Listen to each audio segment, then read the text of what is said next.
লম্বা হওয়ার কোনো দোয়া আছে কি? খাটো হওয়ার কারণে আমার বিয়ে বিলম্বিত হচ্ছে। প্রসব করার ক্ষেত্রে অনেক সময় ছিটা ফোটা কাপড়ে বা শরীরে লেগে যায়, অথবা লেগেছে কিনা সেই সন্দেহ থেকে যায়, তখন করণীয় কি? স্বামীর কাছে অনুমতি নিয়ে ব্রুপ্লাগ করা কি গুনাহ হবে? আমি গর্ভবতী, আমার স্বামী নামাজ পড়তে চায় না, এটার কোনো প্রভাব কি আমার সন্তানের উপরে পড়বে? শাশুড়ির অত্যাচার থেকে বাঁচার উপায় কি? শুক্রবারে মসজিদে জুমা শেষ হওয়ার আগে ঘরে মহিলাদের জোহর আদায় করা উচিত না, কথাটা কতটুকু সত্যি? আজান শোনার সাথে সাথে জবাব দেওয়া উচিত নাকি সম্পূর্ণ শোনার পর দিতে হবে? সিগারেট খেলে নামাজ হবে কি? আজানের সময় কি সালাম দেওয়া যাবে? অজু থাকা অবস্থায় যদি ঘুমের তন্দ্রা ভাব আসে তাহলে কি পুনরায় অজু করতে হবে? ঘরের দেয়ালে আরবি হরফের ক্যালিগ্রাফি বা ডিজাইন করা কোন দোয়া যেমন আয়াতুল কুরসি, দোয়া ইউনুস ইত্যাদি টানানো জায়েজ আছে কি? অজু করার সময় মাথায় কাপড় না দিলে কি অজু হবে না? ফোনে কোরআনের অ্যাপ আছে, অনেক সময় ফোনে পা লেগে যায়, এটা কি গুনাহ হবে? আমার বাসায় অজুর কোনো ব্যবস্থা নেই টয়লেট ছাড়া, আমার অজু হবে কি? দয়া করে জানাবেন। চলুন আর বিলম্ব না করে আপনাদের প্রশ্নের উত্তরের আলোকিত ভবনে প্রবেশ করা যাক। কলি এই আইডি থেকে আপনি লিখেছেন, শুক্রবারে মসজিদে জুমা শেষ হওয়ার আগে ঘরে মহিলাদের জোহর আদায় করা উচিত নাই, কথাটা কতটুকু সত্যি? এটা সম্পূর্ণ ভিত্তিহীন কথা।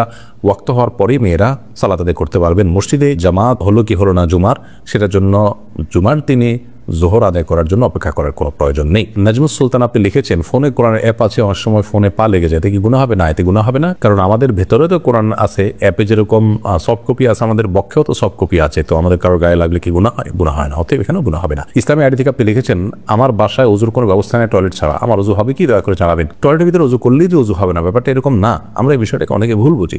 টয়লেটে অজু করলে বিসমিল্লাহ বলতে পারবেন না, মনে মনে বলবেন, বাস এটুকু।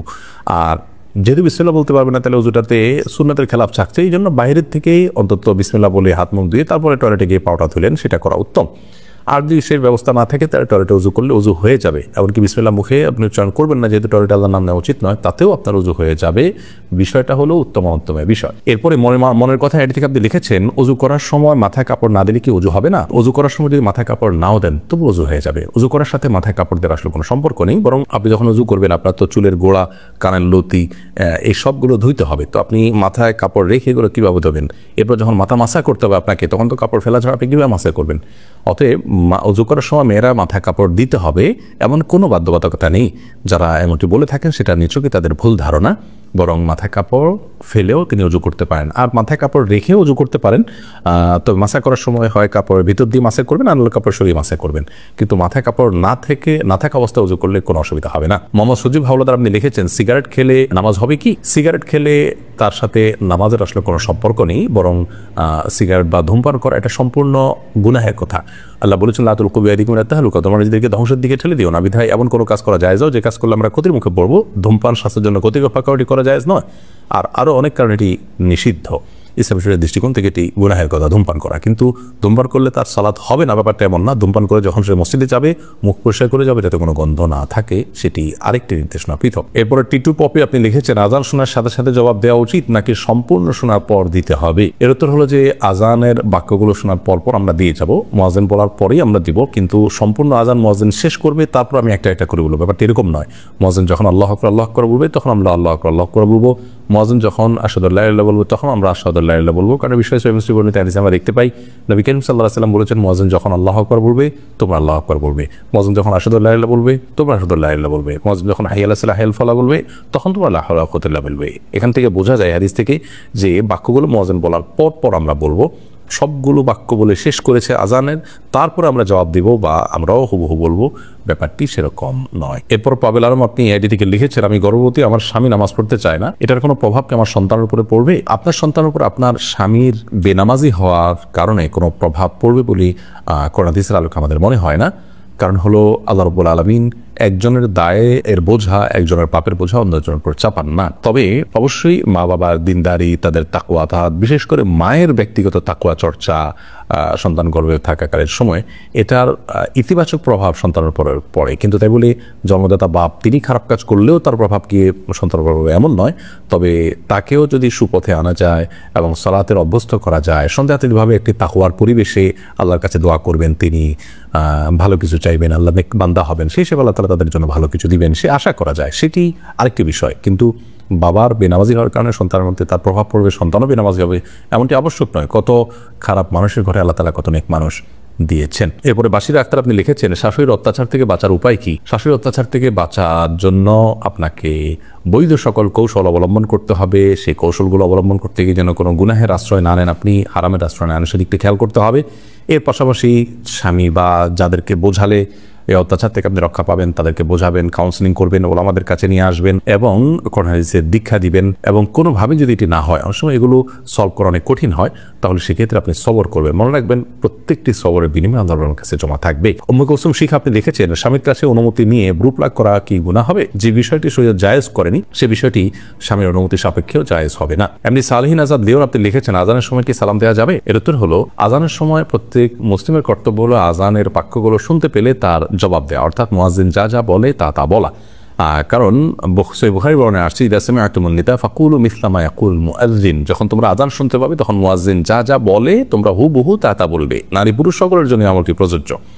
বিধায় মুয়াজ্জিন যখন আল্লাহু আকবার বলবে, আমরা আল্লাহু আকবার বলবো, এভাবে যা যা বলবে সাথে সাথে তা তা বলবো। শুধু হাইয়া আলাস সালাহ হাইয়া আল ফালাহ বলার সময় আমরা লা হাওলা ওয়ালা কুওয়াতা ইল্লা বিল্লাহ পড়বো। এরকম বললে মুয়াজ্জিন আজান দিয়ে যে পরিমাণ সওয়াব পাচ্ছেন, আমরা জবাব দিই ইনশাআল্লাহ বিদিনিল্লাহ তার সমপরিমাণ সওয়াব পাবো। বিনা হাদিস থেকে সেটি বোঝা যায়। এজন্য আজানের সময় সালাম দেওয়া চাইতে আজানের জবাব দেওয়াটা গুরুত্বপূর্ণ আমল। হ্যাঁ, যদি এমন হয় যে কোনো ব্যক্তিকে আপনি আজানের সময় সালাম দিয়ে ফেলেছেন অথবা কেউ আপনাকে সালাম দিয়ে দিয়েছে, আপনি এখন জবাব দিবেন, তাহলে আজানের জবাব দিতে দিতে ফাঁকে ফাঁকে আপনি সালামের জবাব দিয়ে ফেলতে পারেন, এতে কোনো অসুবিধা নেই। বরং এর সুযোগ তো আছে। মুয়াজ্জিন যখন আজান দিচ্ছেন, কথা কথা একটা বাক্যর জবাব আপনি দিচ্ছেন, একটা বাক্য তিনি পাঠ করছেন, এই ফাঁকে আপনি জবাব দিয়ে ফেললেন, এটি করা যেতে পারে, কোনো অসুবিধা নেই।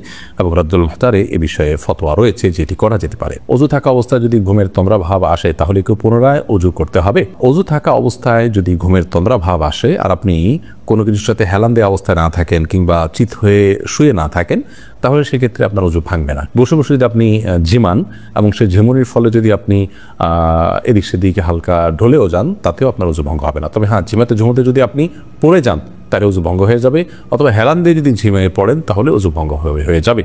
আর যদি চিত হয়ে শুয়ে আপনি আপনার ঝিমিয়ে পড়েন তাতে অজু ভঙ্গ হয়ে যাবে, অন্যথায় বসে বসে ঝিমালে অজু ভঙ্গ হবে না। এরপর ইলমা খন্দকার ইসাবে লিখেছেন, ঘরের দেয়ালে আরবি হরফের ক্যালিগ্রাফি বা ডিজাইন করা কোনো দোয়া যেমন আয়াতুল কুরসি, দোয়া ইউনুস ইত্যাদি টানানো জায়েজ আছে কি? এগুলো টানানোতে আমি মৌলিকভাবে খারাপ কিছু দেখি না। হারামাইনের বিভিন্ন দেয়ালে ও কোরআন কারীমের বিভিন্ন আয়াতের অংশ বিশেষ লেখা আছে এবং আপনারা জানেন যে কাবার যে গিলাফ সেখানেও কোরআন কারীমের আয়াত লেখা আছে। তো কোরআন কারীমের আয়াত লেখা থাকলে সেটাকে মানে ঝুলিয়ে রাখা, টাঙিয়ে রাখা সম্মানজনক পাবে, এটাতে কোনো দোষের কিছু দেখি না আমি। অনেকে বাধা দেন বা নিষেধ করেন, তারা কৃষি ভিত্তিতে নিষেধ করেন আমি জানি না। শরীয়তে কোনো কিছু নিষেধ করতে হলে তার কোনো ভিত্তি এবং রেফারেন্স থাকতে হয়। কোরআন কারীমের আয়াতকে উন্মুক্তভাবে দেওয়ার লেখা থাকলো, সেটা দেখে আমি পড়লাম, মনে হলো আমার সেটার কথা, এটাতে কোনো অসুবিধা নেই। তবে হ্যাঁ, কোরআন আয়াতকে নিছক শোভাবর্ধনের উদ্দেশ্যে রাখলেন, জাস্ট আপনার সৌন্দর্যের জন্য রাখছে সেটা নয়। যদি আপনি কোরআনের মহব্বতে যে আমি এটা খোলা থাকলে দেখলে এটা পড়তে ইচ্ছা করবে, দেখে পড়বো, এটা প্রতি মহব্বত বাড়বে, সেই জন্য আপনি করতে পারেন সম্মানের জায়গা থেকে। শাহরুল সুলতান আপনি লিখেছেন, পিতামাতা জীবিত থাকা অবস্থায় তাদের নামে কোনো কিছু দান করা যাবে কি? জীবিত অবস্থা হোক আর মৃত অবস্থা হোক, আর্থিক দান একজন আরেকজনের তরফ থেকে করতে পারেন। অতএব আপনি আপনার বাবা মার তরফ থেকে চাইলে আপনি দান করতে পারেন তাদের জীবদ্দশায়, এমনকি বাবা মা কেন, অন্য যে কারো তরফ থেকে আপনি কোনো গরিবকে কোনো মাদ্রাসায় কিছু দান করলেন, যেমন আমার তরফ থেকে আপনি দিলেন, আপনার তরফ থেকে আমি দিলাম, যে আল্লাহ এটা অমুকের তরফ থেকে দিলাম, আল্লাহ এটা আপনি তার আমল নামে সব জমা করে দিলাম, আমরা নিয়ত করে দিলাম, তার আমল নামে সেটি জমা হবে ইনশাআল্লাহ। আর্থিক ইবাদত একজন আরেকজনের পক্ষ থেকে করে দিতে পারে। সাদিয়া সরকার আপনি লিখেছেন, লম্বা হওয়ার কোনো দোয়া আছে কি? খাটো হওয়ার কারণে আমার বিয়ে বিলম্বিত হচ্ছে, আল্লাহ তাআলা সহজ করুন আপনার বিয়ের বিষয়টি, বোন আমরা দোয়া করি। আর আপনাকে বলছি যে লম্বা হওয়ার জন্য সুনির্দিষ্ট কোনো দোয়া কোন হাদিসে বর্ণিত হয়েছে বলে আমাদের জানা নেই। তবে আপনি সাধারণভাবে আল্লাহর কাছে দোয়া করতে পারেন যেন আল্লাহ তাআলা আপনার বিয়েকে ত্বরান্বিত করেন এবং সহজ করেন। আর মনে রাখবেন যে লম্বা হওয়ার দোয়া করলেই যে আপনার বিয়ে হয়ে যাবে সেরকম নয়। দোয়ার ক্ষেত্রে আমাদেরকে বিচক্ষণতার পরিচয় দিতে হবে, শরীয়ত আমাদেরকে সে নির্দেশই করেছে। অনেকে আল্লাহর কাছে চান যে আল্লাহ আমার এত টাকা যেন হয়, তো এত টাকা হলেই যে আপনি সুখী হবেন ব্যাপারটি তো সেরকম না। এত টাকা হলো তার চেয়ে বেশি টাকা খরচের ব্যবস্থা হয়ে গেলো, তাই লাভ কি? একজন আল্লাহর কাছে দোয়া করেছেন, আল্লাহ আমার যেন এমন জীবন আসে যে আমার 2 হাত ভর্তি টাকা থাকে এবং আমার আশেপাশে শুধু মেয়ে আর মেয়ে থাকে। তো সেই ভদ্রলোক দেখা গেল যে কোনো একটা কলেজের আপনার বাসের হেল্পারে চাকরি পেয়েছে, 2 হাত ভর্তি টাকা থাকে, সেটা মানুষের আশেপাশে মেয়েরা আছে, মেয়েরা কলেজের ছাত্রী। তো এই ধরনের দোয়া অহেতুক দোয়া, এই ধরনের দোয়া কোনো যৌক্তিক দোয়া নয়। আপনি দোয়া করবেন, আল্লাহ আমাকে সুখ শান্তি দেন, আমাকে ভালো জীবন সঙ্গী নিতেন, আল্লাহ তাআলা তার জন্য যা দরকার সেটি ব্যবস্থা করবেন, আপনার দোয়া যদি শর্ত পূরণ করে করতে পারে। অতএব লম্বা হলেই যে আপনার বিয়ে হয়ে যাবে সেরকম নয়। অতএব লম্বা হওয়ার দোয়া করে আপনার আল্লাহর কাছে দোয়া করবেন যাতে আপনার সমস্যার সমাধান হয়। আপনি যে অবস্থা আছেন সেই অবস্থা থেকেও তো আল্লাহ তাআলা আপনার বিয়ের ব্যবস্থা করতে পারেন। এছাড়া এমনিতে একজন মানুষের সাধারণ যে আপনার দৈর্ঘ্য থাকে বা লম্বা থাকেন কিন্তু তার থেকে লম্বা হওয়ার জন্য ব্যায়াম ব্যায়ামের কথা অনেকে বলা হয়ে থাকে।